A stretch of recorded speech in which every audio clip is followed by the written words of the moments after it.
in grammar, that is phrase. तो today topic will be phrase. तो आइए आज हम लोग फ्रेज को पढ़ते हैं, फ्रेज को समझते हैं। आज की फ्रेज समझने में क्यों प्रॉब्लम होता है, आज उसको समझने की कोशिश करते हैं। अगर आप लोग मेरे वीडियो पे नए हो तो सब्सक्राइब कीजिए और अगर वीडियो पसंद आए तो लाइक और शेयर कीजिए। तो now let's start with phrase. तो फ्रेज समझने के पहले बेटर होगा कि हम लोग समझे अल्फाबेट्स। हमारे इंग्लिश के कितने लेटर्स होते हैं? अपने पास लेटर्स 26 हैं, A, B, C up to Z। और इन लेटर के ही हेल्प से हम लोग ने सीखा वर्ड्स बनाना, जैसे कि एप्पल, स्विंग, बनाना,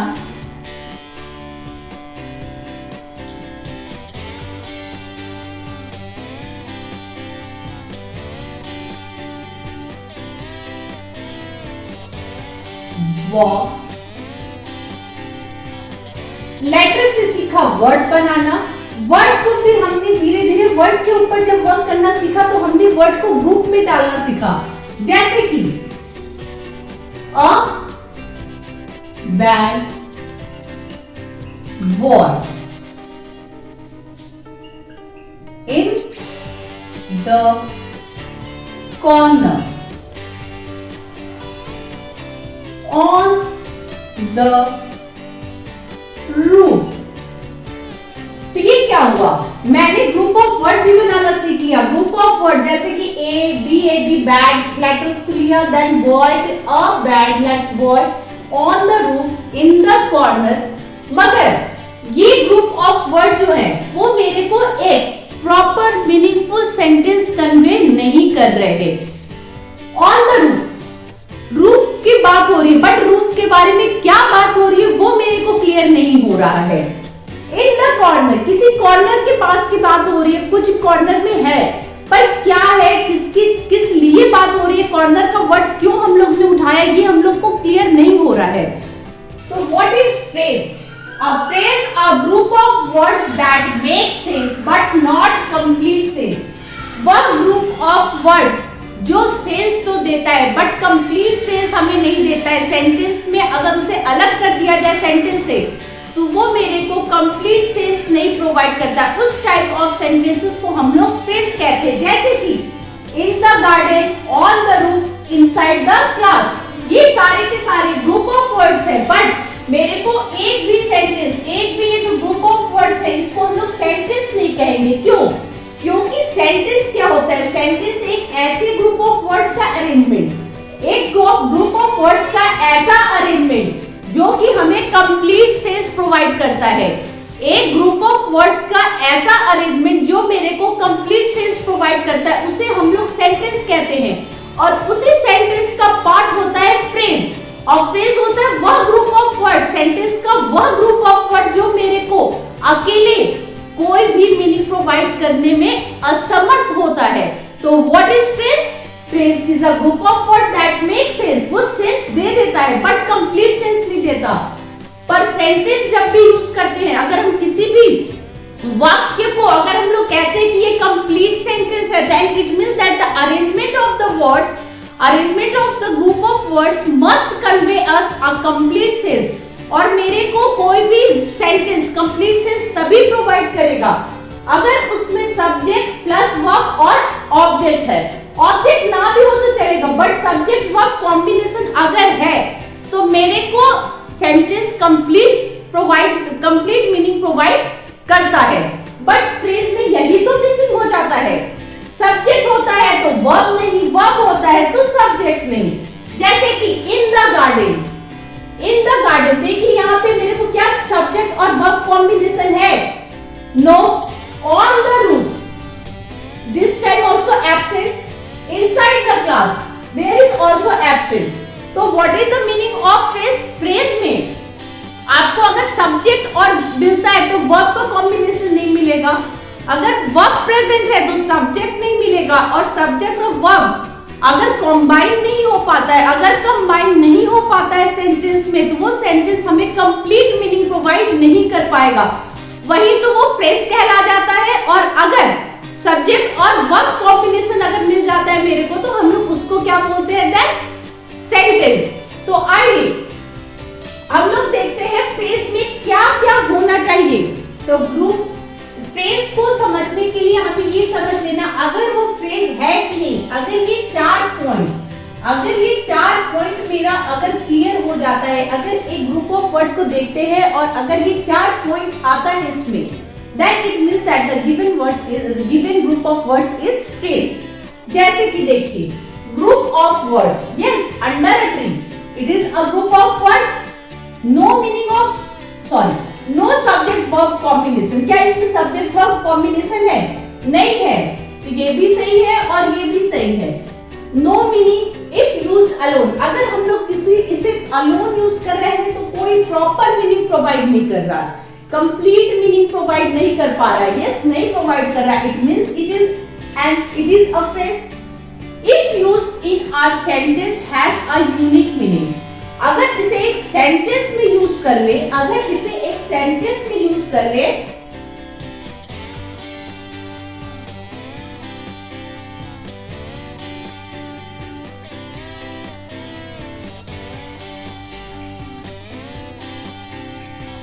अगर इसे हम लोग एक सेंटेंस में यूज कर ले प्रॉपर्ली तो ये एक यूनिक मीनिंग, एक अलग से पूरा मीनिंग प्रोवाइड करता है।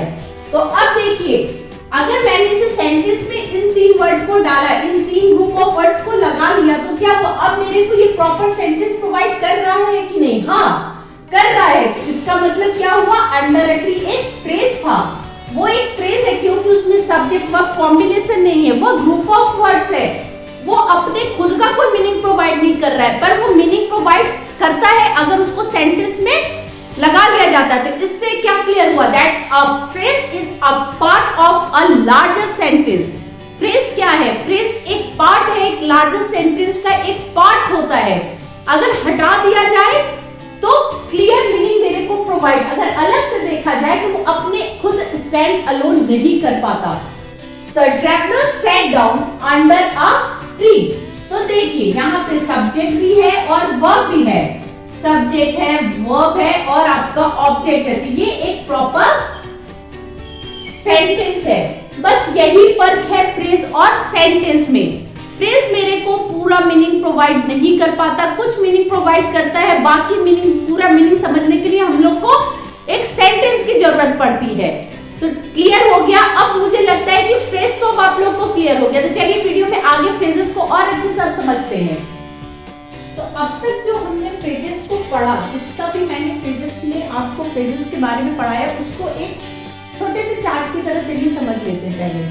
Phrases are actually a part of sentence which not able to provide complete sense। वह एक्चुअली क्या है, एक पार्ट ऑफ सेंटेंस है जो मेरे को कंप्लीट सेंस प्रोवाइड नहीं करता। फ्रेज में कभी भी फाइनाइट वर्ब नहीं होता, फ्रेज में कभी भी फाइनाइट वर्ब आपको नहीं मिलेगा। फाइनाइट वर्ब और नॉन फाइनाइट वर्ब आप मैंने अपने वीडियो में पढ़ा रखा है। फाइनाइट वर्ब क्या है, जो समय के साथ, टेंसेस के साथ बदलता रहता है, जो पर्सन के साथ या नंबर्स के साथ बदलता है, उसे हम लोग फाइनाइट वर्ब कहते हैं। बट फ्रेजेस में contain non finite verb. Non finite verb जैसे कि पर्सन, नंबर, टेंसेस, किसी के साथ कोई प्रॉब्लम नहीं है, कुछ भी हो वो अपने एक जगह पे ही रहेगा, वो चेंज नहीं होता। जैसे कि हम लोग ने पढ़ा था जिरंड, पार्टिसिपल्स और इंफिनिटिव्स। तो ये तीनों क्या है, ये तीनों types of non finite verb है। जिरंड आपको सेंटेंस में मिलेगा, फ्रेजेस में आपको जिरंड मिल सकता है, पार्टिसिपल्स मिल सकता है, इंफिनिटिव मिल सकता है, बट फाइनाइट वर्ब आपको कभी भी फ्रेजेस में नहीं मिलेगा। फ्रेज में कभी भी सब्जेक्ट और वर्ब का कॉम्बिनेशन नहीं होगा। अगर सब्जेक्ट होगा तो वर्ब मिसिंग होगा, अगर वर्ब होगा तो सब्जेक्ट मिसिंग होगा। अगर दोनों ही मौजूद है तो it means that is not phrase but actually it is sentence, because कि सब्जेक्ट और वर्ब जब कॉम्बिनेशन मिलता है तो वो मेरे को कंप्लीट सेंस प्रोवाइड करता है, और जब भी कोई मेरे को कंप्लीट सेंस प्रोवाइड करेगा तो उसे हम लोग फ्रेज नाम बोल के सेंटेंस बोलेंगे। फ्रेजेस क्या है, फ्रेजेस है लॉन्गर सेंटेंस का एक पार्ट, एक बड़े से सेंटेंस का एक छोटा सा पार्ट है, जिसे कि वो खुद अकेले स्टैंड नहीं कर पाता, वो खुद नहीं स्टैंड कर कर पाता है। वो जब सेंटेंस में मिल जाता है तो एक मीनिंग प्रोवाइड करता है, अगर सेंटेंस उसे अलग हटा देता है तो फिर वो अकेला ही रह जाता है। थोड़ा बहुत सेंटेंस जितना उसके में क्षमता होता है उतना मीनिंग प्रोवाइड कर पाता है, पर कंप्लीट मीनिंग प्रोवाइड नहीं कर पाता। क्यों? क्योंकि उसको मीनिंग प्रोवाइड करने वाला सब्जेक्ट और वर्ब ही प्रेजेंट नहीं होता उसके साथ। आइए एग्जाम्पल के थ्रू समझ लेते हैं। जैसे कि mister Mehra Mrs Mehra is a woman of great intelligence. Mrs. Mehra is a woman of great intelligence. जब भी आप क्वेश्चन करो ना सेंटेंस से who और what, ठीक? Woman of great intelligence देखिए। Children like flying kites. Children like flying kites. तो देखिए फ्लाइंग काइट्स आपका क्या है, ये आपका एक जिरंड है और लाइक आपका मेन वर्ब है। तो मेन वर्ब कभी भी फ्रेज नहीं होगा। फ्लाइंग काइट्स जो आपका फ्लाइंग है ये यहाँ पे आपका सब्जेक्ट की तरह काम कर रहा है, जिरंड है यहाँ पे, इसलिए नॉन फाइनाइट वर्ब में be present. Non finite verb में be present in phrase but finite verb never present in phrase. To play chess is not easy. To play chess, तो देखिए टू प्ले आपका क्या है, ये इंफिनिटिव है। Flying kites, flying क्या है आपका जिरंड है। तो ओके, तो क्या हम लोग ने देखा अभी अपने एग्जांपल्स के थ्रू कि non finite verb may be present in phrase but finite verb never present in phrase. Okay, तो ये फ्रेज का अब तक जो पढ़ा था वो बिल्कुल क्लियर है। अब हम लोग आगे पढ़ते हैं टाइप्स ऑफ फ्रेजेस के बारे में। चलिए इस वीडियो में आगे पढ़ते हैं टाइप्स ऑफ फ्रेजेस। फ्रेजेस के टाइप्स, फ्रेजेस के वही टाइप्स हैं जो कि हमारे पार्ट्स ऑफ स्पीच में है, क्योंकि noun phrase, verb phrase, adjective phrase, adverb phrase और प्रेपोजिशन फ्रेज। तो ये 5 हमने पार्ट ऑफ स्पीच में भी पढ़ना है और यही आपका टाइप्स ऑफ फ्रेज होता है, क्योंकि इन्हीं सबको यूज करके तो हम लोग एक सेंटेंस बनाते हैं। तो कहीं ना कहीं ये सेंटेंस में यूज होता है और फ्रेज का डेवलपमेंट हो जाता है। तो चलिए टाइप्स ऑफ फ्रेजेस में हम लोग किस किस के बारे में पढ़ना है, noun phrase, verb phrase, adjective phrase, adverb phrase और प्रेपोजिशन फ्रेज। तो हम लोग अपने वीडियो में नाउन फ्रेज को लेते हैं। What is noun phrase? Noun phrase a group of words that function as a noun in a sentence. वह ग्रुप ऑफ वर्ड जो कि सेंटेंस में एज अ फंक्शन किस तरीके से कर रहा है, नाउन की तरह।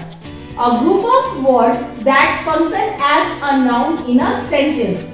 सेंटेंस में नाउन की तरह जब फंक्शन करता है ग्रुप ऑफ वर्ड्स तो उसे हम लोग कहते हैं नाउन फ्रेज। नाउन फ्रेज के कुछ पॉइंट्स है जो कि हमें दिमाग में रखना है, जैसे कि नाउन और प्लस मॉडिफायर। नाउन फ्रेज में आपको क्या मिलेगा, नाउन और प्लस मॉडिफायर। मॉडिफायर मींस वह वर्ड जो नाउन के संग लगे होते हैं उसे और मॉडिफाई करते, जैसे कि एडजेक्टिव्स और डिटरमिनर्स। और रेड कार, तो क्या हो गया, डिटरमिनर्स हो गया ए, आपका हो गया डिटरमिनर, एडजेक्टिव्स हो गया रेड और कार हो गया नाउन। तो क्या हो गया, और red car, that is noun plus modifier. Noun phrase answers question who और व्हाट। हम अपने को जब भी कोई क्वेश्चन हम लोग करेंगे व्हाट और हु का, जब भी हम लोग व्हाट और हु का क्वेश्चन उस फ्रेज में करेंगे ना तो आंसर जो निकल के आएगा वो हमारा क्या होगा, नाउन फ्रेज। हमेशा हु और व्हाट का हमें आंसर्स मिलेगा यहाँ पे नाउन फ्रेज में। Noun phrase consist of head noun and other words. Head noun हमेशा ही नाउन फ्रेज में मौजूद रहेगा। Head noun plus other words. Other words क्या है, मॉडिफाइंग नाउन, दैट जो वर्ड जो कि नाउन को मॉडिफाई कर रहे हैं। Head noun can not be remove from the sentence. उस हेड नाउन को हम लोग रिमूव नहीं कर सकते, सेंटेंसेस से अलग नहीं कर सकते। Noun phrase can be replace with a pronoun. Noun phrase को हम लोग जैसे कि क्या कर सकते हैं, प्रोनाउन से रिप्लेस कर सकते हैं। तो प्रोनाउन होता है क्या है, वर्ड दैट रिप्लेसेस नाउन। तो नाउन फ्रेज भी एक आप क्या कर सकते हैं, प्रोनाउन से रिप्लेस कर सकते हैं। तो नाउन फ्रेज क्या है, वह ग्रुप ऑफ वर्ड जो कि सेंटेंस में नाउन की तरह काम करेगा। नाउन फ्रेज हमेशा नाउन और प्लस मॉडिफायर होगा। Modifier means adjective plus determiners. Then noun phrase always answers. Noun phrase always answers to question who or what. Whenever we ask question through a noun phrase what or who, then it will answer. और जो मेरे को answer मिलेगा मतलब कि वो noun phrase है. Noun phrase consist of head noun. Noun phrase में हमेशा ही एक हेड नाउन होगा जिसे कि हम लोग रिमूव नहीं कर सकते, और नाउन फ्रेज को हम लोग प्रोनाउन से रिप्लेस कर सकते हैं. We are read about the famous pyramids. We are read about the famous pyramids. तो हमने नाउन फ्रेज में क्या पढ़ा, हमेशा ही एक हेड नाउन होगा. तो यहाँ पे हेड नाउन क्या है, एक फेमस पिरामिड्स, जिसके बारे में यहाँ पे पूरी बात हो रही है. इसे हम लोग अपने सेंटेंस से हटा नहीं सकते हैं. और हम यहाँ पे जब भी क्वेश्चन हु और व्हाट का करेंगे, what we read, then answer आपका क्या होगा, about the famous pyramid. The famous pyramid, तो ये आपका क्या हो जाएगा पूरा noun phrase. The famous pyramid. Second question हमने यहां पे क्या करा, what.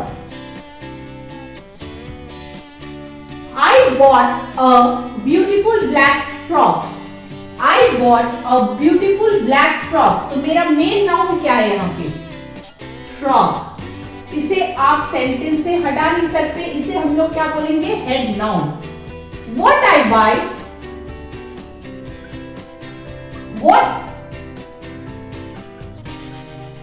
what I buy, then I bought a beautiful black frog. So what I bought a beautiful black frog. तो ये आपका क्या हो जाएगा, noun phrase. One of my friend never drink coffee. तो क्वेश्चन करो यहाँ पे, व्हाट का तो क्वेश्चन नहीं आएगा, हु का क्वेश्चन करो. Who never drink coffee? Who never drink coffee? One of my friend. तो ये आपका क्या हो जाएगा, ये आपका हेड नाउन है. ये आपका फ्रेंड क्या है, किसके बारे में बात हो रही है, फ्रेंड के बारे में बात हो रही है. तो फ्रेंड को आप अपने सेंटेंस से हटा नहीं सकते, इसका मतलब ये हेड नाउन है. तो who never, then one of my friend, आपका पूरा का पूरा सेंटेंस क्या हो जाएगा, noun phrase. One of my friend never drink coffee. Tourists of the world visit India. Tourists of the world, तो किसके बारे में बात हो रही है, टूरिस्ट की. तो मतलब ये आपका हेड नाउन है. Okay. Who visit India? Who visit India, तो आपका आंसर क्या होगा, टूरिस्ट ऑफ द वर्ल्ड. और ये पूरा का पूरा क्या हो जाएगा, noun phrase. Who visit India? Then the tourists of the world. We use the rolling escalator. We use the rolling escalator. तो what we use? The rolling escalators. तो what का आंसर मेरे को प्रोवाइड करा, तो वो हो जाएगा आपका नाउन फ्रेज. और we are talking about here the rolling escalators. It means it is a head noun here. The stolen watch was recovered. What was recovered? What was recovered? The stolen watch. The stolen watch. तो ये आपका क्या हो जाएगा, noun phrase. We need to protect the Bengal tiger. We need to protect the Bengal tiger. तो what we need to protect? We need to protect the Bengal tiger. तो आपका Bengal tiger क्या हो जाएगा, नाउन फ्रेज. और हमने क्या पढ़ा, नाउन फ्रेज को हम लोग रिप्लेस कर सकते हैं. We can replace noun phrase. We can replace a given noun phrase in a sentence with pronoun. तो देखिए अगर हम लोग लिखते हैं we need to protect them, the Bengal tiger के लिए मैंने them लिखा, तो ये गलत होगा, नहीं. तो क्या है, what का क्वेश्चन किया, आंसर आया the Bengal tiger, head noun है Bengal tiger, और ये पूरा का पूरा नाउन फ्रेज. तो अब मुझे उम्मीद है कि आप लोग इससे नाउन फ्रेज तो एक्चुअली क्लियर हो गया. Noun phrase answers the question who और what. Noun phrase always contains noun plus modifier. आप सब में देख सकते हो, the modifier, a beautiful, one of my friend, tourist of the world, the rolling skaters, the stolen, the Bengal tiger, तो means noun plus modifier रहेगा। और हम लोग ने सीखा कि हेड नाउन कभी भी सेंटेंस से नहीं हटाया जा सकता, मींस नाउन फ्रेज में हेड नाउन आपका हमेशा ही मौजूद रहेगा। So now today we learn about phrases and its one type, that is the noun phrase। अगर आप लोग को ये वीडियो पूरी तरीके से समझ में आया है, अच्छा लगा है और आप लोग चाहते हो कि मेरे और वीडियोस आप तक पहुंचे, तो please do like, share and subscribe my YouTube channel Ankita digitals. Thank you.